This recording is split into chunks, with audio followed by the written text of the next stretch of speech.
नमस्कार. आता आपण चेतन चन्नाप्पा पाटील, राहणार सिंदगाव, ठीक आहे ना, तालुका तुळजापूर, जिल्हा उस्मानाबाद यांच्या ह्या पपईच्या फळामध्ये आलेलो आहोत.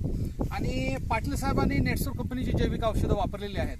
आता ही औषधं वापरल्यानंतर पाटील साहेबांना ह्या बागेमध्ये काय काय फरक पडले ते आपण त्याच्याच तोडून ऐकूया. नमस्कार पाटील साहेब. नमस्कार. पाटील साहेब, नेटसोर कंपनीची ही जी औषधं वापरली तुम्ही, ती कोणकोणती वापरली हे जरा बघायला मिळतील का? हो, दाखवा बरं.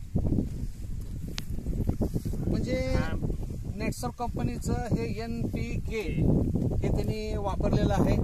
त्याच्याबरोबर आणखी कोणती औषध वापरली? आणि रॅपअप वापरले.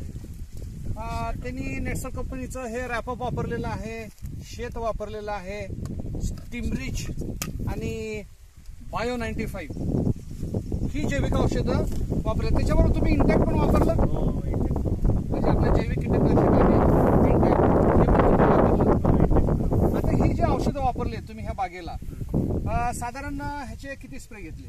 काहीतरी तीन फवारणी घेतले. म्हणजे पाटील साहेबांनी 3 स्प्रे घेतलेले आहेत ह्या पपईच्या बागेला.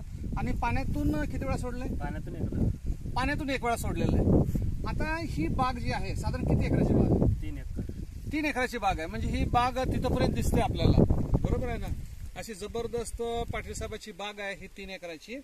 आणि ही कोणत्या जातीची पपई आहे? तायवान 786. तायवान 786 जातीची पपई आहे. याची लागण किती तारखेला झाली? मार्च 13 मार्च 2020 ला लागण झाली होती. आणि आज तारीख आहे 1 ऑगस्ट 2020. म्हणजे साधारण 4.5 महिन्याचं पीक आहे. म्हणजे ही जी बाग आहे ती साधारण 4.5 महिन्याची आहे. पाटील साहेबांनी नेटसोर कंपनीच्या 3 फवारण्या केलेल्या आहेत आणि 1 वेळ पाण्यात सोडल्या. आता ही औषधं वापरल्यामुळं तुम्हाला ह्या बागेमध्ये काय काय फरक आढळले? काय नाही, पिकाचं हे काय म्हणतात, कलर तेज आलं आणि फुलगळ थांबलं. फुलगळ थांबलं, हिरवा कलर आला, फुलधारणा जास्त झाली आणि फळाचा साईज पण वाढला. फळ म्हणजे आता हे दिसतंय, तुम्ही जर इकडे कॅमेरा जवळ घ्या. म्हणजे आता हे दिसतेत की म्हणजे इथं फळं वगैरे दिसायला लागलेली आहेत, फुलकळी वगैरे दिसायला लागलेली आहे, फळधारणा सुरू झालेली आहे, बरोबर आहे. बाकी उंची वगैरे उंची पण वाढली. NPK सोडल्यामुळे उंची वाढली. उंची म्हणजे आता साधारण 8 फूट प्लस हे पिकं वाढलेले आहेत, मोठी झालेली आहेत. आणि बाकी अगोदर कोणते रोग वगैरे होते का? तेच व्हायरस, रिंग स्पॉट व्हायरस आणि रिंग स्पॉट वगैरे व्हायरस होते. आणि तुमची फुलगळ वगैरे पण अगोदर होत होती. फुलगळ होत. म्हणजे आपल्या औषधानं ती पण थांबली. म्हणजे आता एकंदरीत या औषधाच्या वापरामुळं आपलं जे काय उत्पन्न आहे त्याच्यामध्ये 25 ते 40% वाढ होते, गॅरंटेड. दुसरी गोष्ट म्हणजे कीटकनाशकाचा खर्च कमी होणार, जमीनच्या जमीन चांगली राहणार.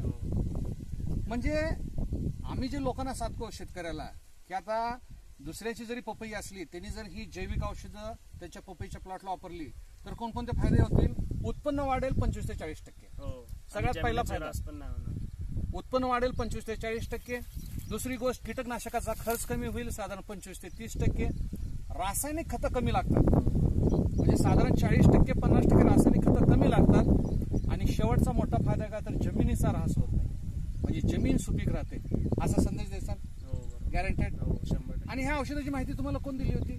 आम्हाला आमच्याच गावचे बसवराज स्वामी यांनी दिली.